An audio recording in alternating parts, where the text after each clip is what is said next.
I was in the Apple store just the other month, and I saw this scene play out that I think we've all seen before. There was a guy, he had an iPhone 14 Pro that was in perfect condition. I mean, not a single scratch on it, worked like a charm. But there he was, handing it over, grabbing a trade-in credit, and walking out the door with the brand new model, looking like he'd just pulled off the deal of the century.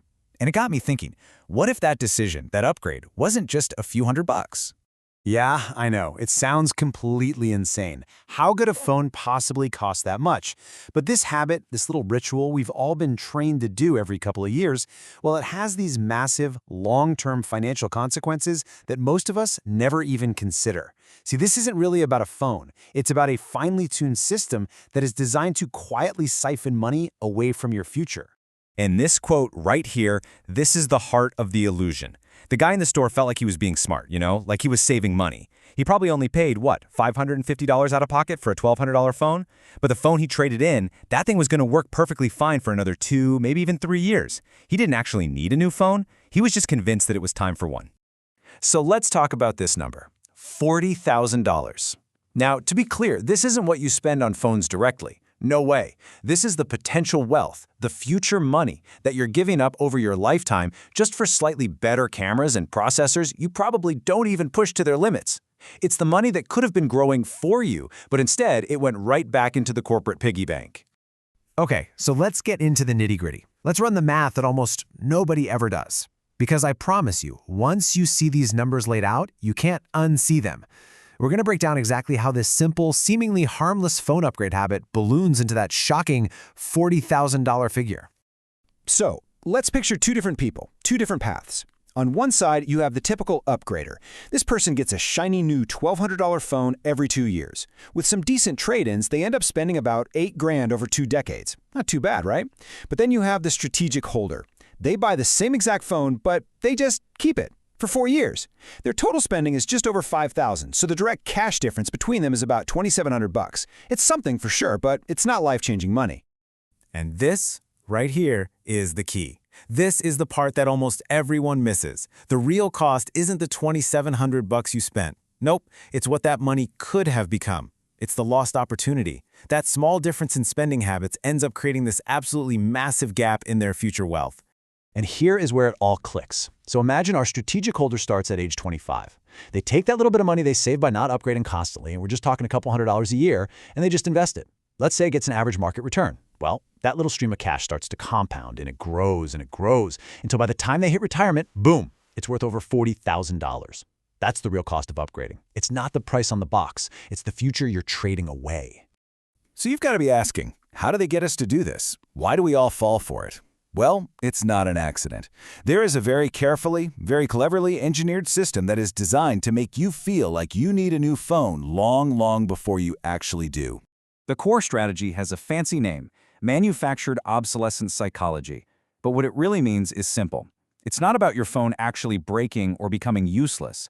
It's about making you feel like it is. It's a mind game, a psychological trick, and these companies have become absolute masters at playing it. And here's their toolkit. Think about the big, flashy annual keynote event. What is that really? It's a 2-hour commercial designed for one purpose: to make the phone in your pocket feel old and dated. They tie the newness of the device to your personal identity, making you feel like if you have the latest thing, you're the latest thing. And the data shows it works like a charm. 2/3 of people upgrade for those shiny new features, not because their old phone actually stopped working. This quote just nails it. It perfectly captures the trap of that trade-in program. It feels like such a smart, responsible deal.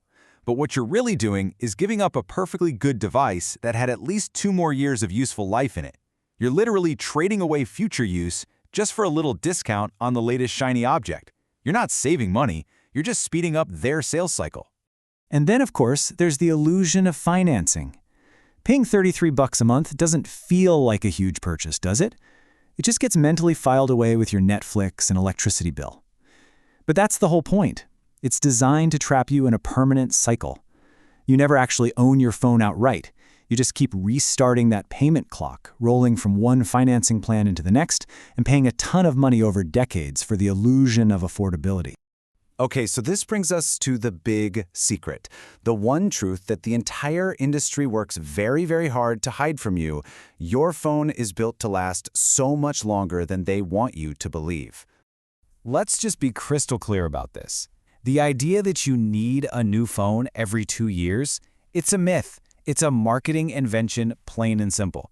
It has nothing to do with how long the hardware can actually last. It's based entirely on how often the companies want you to line up and give them more money. Hey, don't take my word for it. Just look at a real-world example. Remember the iPhone 8? It came out way back in 2017, and guess when it finally stopped getting software updates? 2023.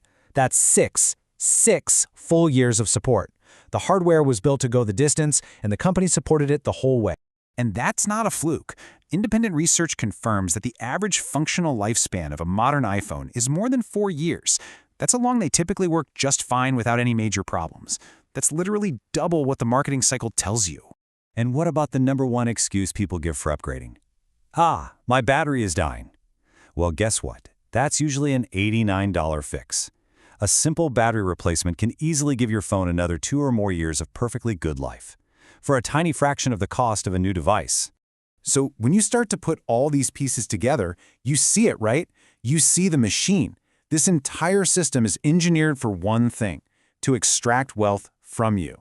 But the good news is, once you understand how the machine works, you can choose to step right outside of it.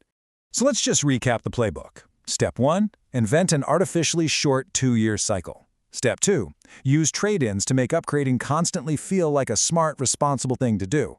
Step 3, use slick marketing to make your perfectly good phone feel old and lame.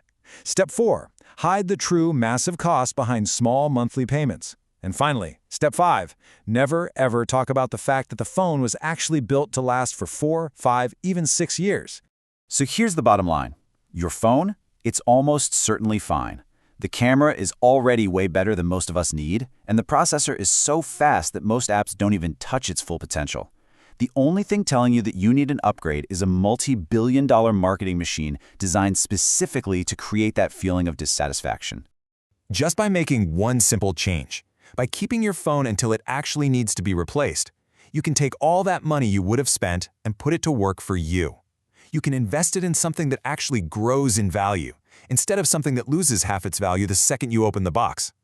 It really is a simple choice to build your own wealth, not someone else's. So the next time you feel that little itch, that urge to upgrade, just stop for a second and ask yourself this one simple question. My phone works perfectly fine, so who exactly is trying so hard to convince me that it doesn't? And maybe more importantly, why?